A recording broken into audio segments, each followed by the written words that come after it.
Welcome to the inner circle. Hello and welcome to the newest episode of Craft Council.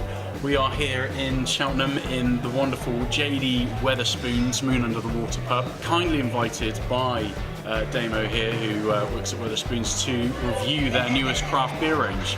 Thank you for the invitation. No problem. Pleasure to have you. It's very kind of you, Damo. Thank you very much. Without further ado, what we're going to do is we're going to run through a few different beers. Damo's going to tell you about the beers. But first, I want to know why Wetherspoon's is doing craft beer. Damo, what made Wetherspoon's choose to start doing craft beer and target new audiences? Yeah, well, as a company, we're quite fast moving. We try and stay with the times with regards to things like gin and vodka.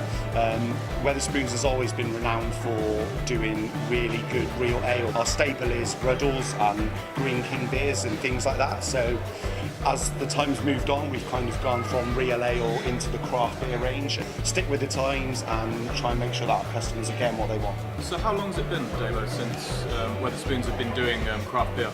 I would say Wetherspoons have probably had a range of craft beer for about 2 years, which might surprise a lot of people. But it was a very small range to start with, and now it's kind of grown into what we have today.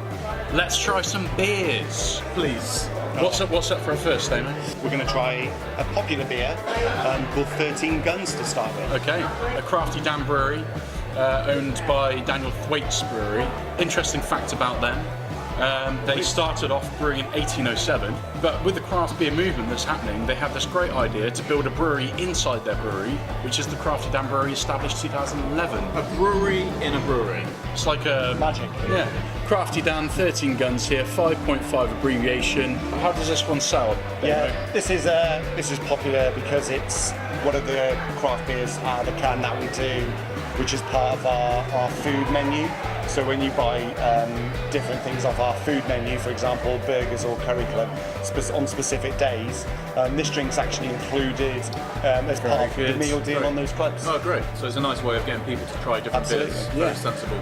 I like that. Yeah, very I smart. like that. I like the design of this. Very British, regal, 17th, let's go kick some Napoleon bollocks type design. I don't know, it's simple, but it's effective. Elegant. Yeah. No, I was going to say the same thing actually. It looks very kind of Victorian. I like the colour coordination. Yeah. And yeah, it does look very regal. Crafty Dan. It almost reminds me of. It's so personal. It's been brewed by my mate Dan. He's a bit crafty. He is very. He's a bit of a crafty. dodgy geezer. So straight away, that's quite a dark colour, isn't it? It's quite nice, frothy. There's beautiful lacing on that glass. It's not clear, it's kind of murky. Fairly good head retention though, and it looks like sort of quite a medium-high carbonation there. So aroma, I'm getting quite a piney smell off that. Quite fresh. Yeah, very citrusy. Almost like being in a pine forest. Yeah. Surrounded by beautiful little lemon trees. I would definitely agree with Damo. It's quite citrusy. I'm getting the citrus, I'm getting the pine, and I'm getting a bit of rye and barley off there as well. I would definitely agree with that. There's definitely some rye and barley in there. You can definitely. There's a little bit of biscuit. Yeah, quite biscuity. Cheers. Cheers, Dan, you crafty bastard. It's actually a lot smoother than I was expecting. It goes down very easy. It's not so sharp. No. It doesn't feel sharp. It's not like the sharp, smell but would it's suggest. not sharp like it's not citrusy and sharp like the smell suggests. But I get a lot of like woodiness to it, a lot of pine. It's very bitter, but it goes down very nicely, very smooth, kind of creamy almost, but massively biscuity finish on that. It is very creamy. I'm very fond of a beer that has that quality. It's actually fairly easy to drink. It's a lot easier to drink than I thought it was going to be. Yeah, and I'll tell you what, the carbonation looked immense on there, but actually when you drink it, It's not very fizzy. it's very low carbonation. Is it a little too piney? I can imagine after a while that would start to get a little bit too much. but it's very reminiscent of your traditional British ales. But there's just something a little bit more complex about it. I think it's a little bit bitter on the finish. A little bit bitter and quite biscuity. Nice and sweet. There's a sweetness that kind of almost balances out a little bit. Speaking about the negative, there's nothing breathtaking about it. There's nothing really exciting about it. The big question is, would you buy that for yourself? It's a good opener. Yeah. And it's easy drinking. Would you want to drink a lot of these? Perhaps not. But I think Nice little introduction. it's a nice little introduction, yeah, to drinking craft beer. I would also drink this if I wasn't going to have a big session. Then I would have it as a starter. If it was just a 1 or 2. Couple of cans at home. Yeah. A couple of cans, yeah. Sort of food do you think that this might go with? Because of the rye, because of the biscuitiness and the kind of ale qualities to it, I think this would actually go really nicely with just a kind of typical pie and chips. Is traditional. Yeah, very traditional. I'd stay in that vein. That's a great shout. I like to keep my beer and my food separate. Drinking is drink time, food is food time.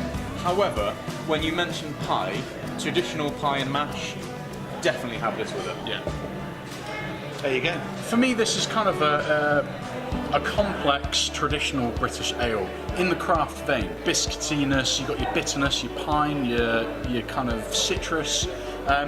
It's an enjoyable, easy drink because it's not challenging enough for me, and because I suppose it's not unique enough for me in that respect. I'm going to give it a safe 6 out of 10. It describes itself as an American IPA. I'm not sure I agree with that classification. No.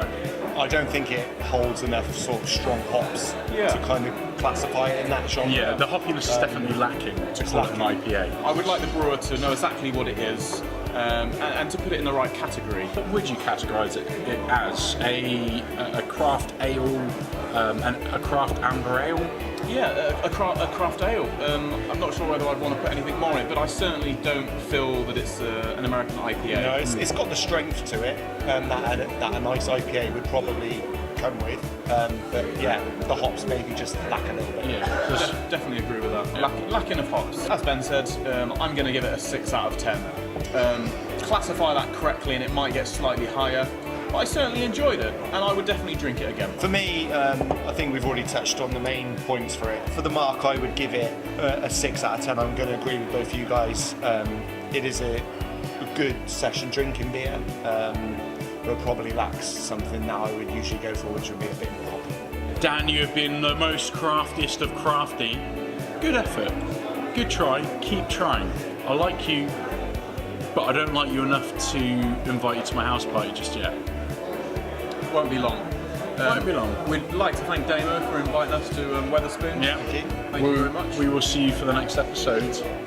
Don't forget to like, comment and subscribe, like right here where I'm just pointing out some random fucking air right now. And we will see you guys soon. Keep Adios. it craft.